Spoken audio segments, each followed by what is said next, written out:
Bonjour les amis. Le monde est sidéré par les révélations de l'affaire Epstein et je suis heureuse que ça éclate enfin. Tous ces détails ont été révélés il y a déjà plus de 2 ans par 8 femmes courageuses qui ont témoigné à visage découvert dans le film Les Survivantes. J'ai fait une vidéo quand je suis sortie de la séance pour dire au maximum de personnes d'aller voir le film, mais il était censuré dans toutes les villes de France. Lorsqu'on est choqué, comme je l'étais, qu'on soit dans la colère ou dans l'indignation, il est important de faire respecter nos valeurs et de se positionner par rapport à un monde inversé pour rendre son sens à la justice. L'émotion de la colère est un signal pour faire respecter ce qui est juste à nos yeux et pour nous orienter vers la paix et vers l'âge d'or. Nous pouvons porter les voix de celles et ceux qui sont en train de se battre pour sortir de ces réseaux. Et je pense notamment à Dalila Sadok, l'une des survivantes qui n'a toujours pas retrouvé ses enfants qui lui ont rapporté au travers de dessins les mêmes scènes de torture sanguinaire que dans l'affaire Epstein, et ça se passe à Paris, dans les sous-sols, sous la pyramide du Louvre. Il nomme le président de la République. Voyez les extraits de son compte que je mets à la fin de ma vidéo et les liens en commentaire.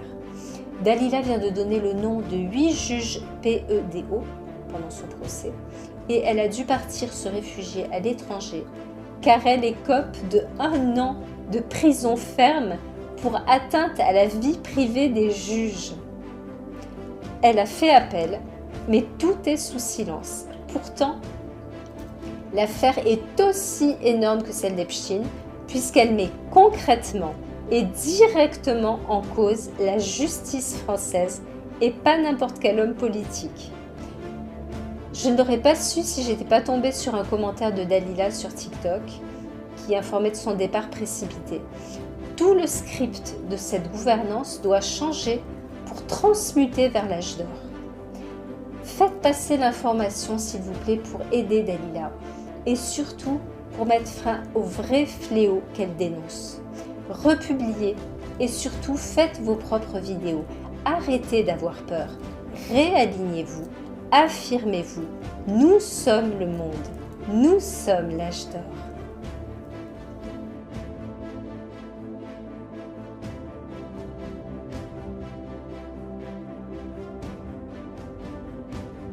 Oser me parler de lieux très très connus avec voilà, je peux vous le dire hein, si vous voulez hein. Allez-y. Moi, mon fils il a fait un dessin que j'ai déjà partagé où il dessine la pyramide du Louvre et il met une flèche sous la pyramide du Louvre et il me dit que sous cette pyramide il y a une autre pyramide à l'envers.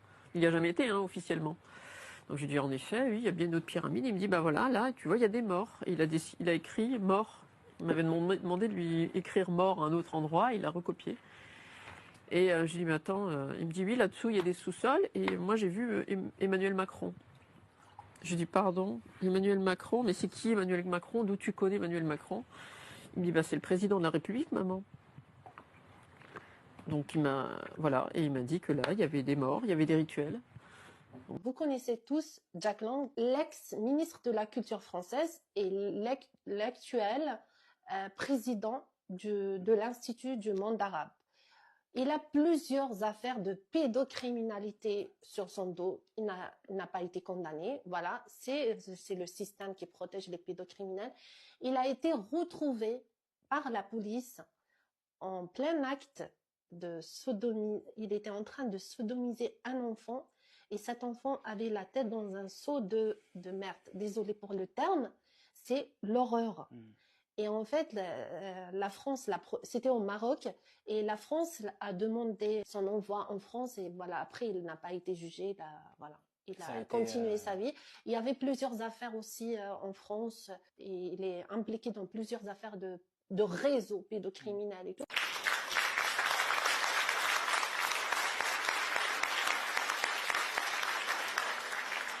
Et puis je veux avoir un mot pour votre prédécesseur, Jack Lang, qui a beaucoup fait pour cette exposition et qui pendant toutes ces années a beaucoup fait pour l'Institut du monde arabe.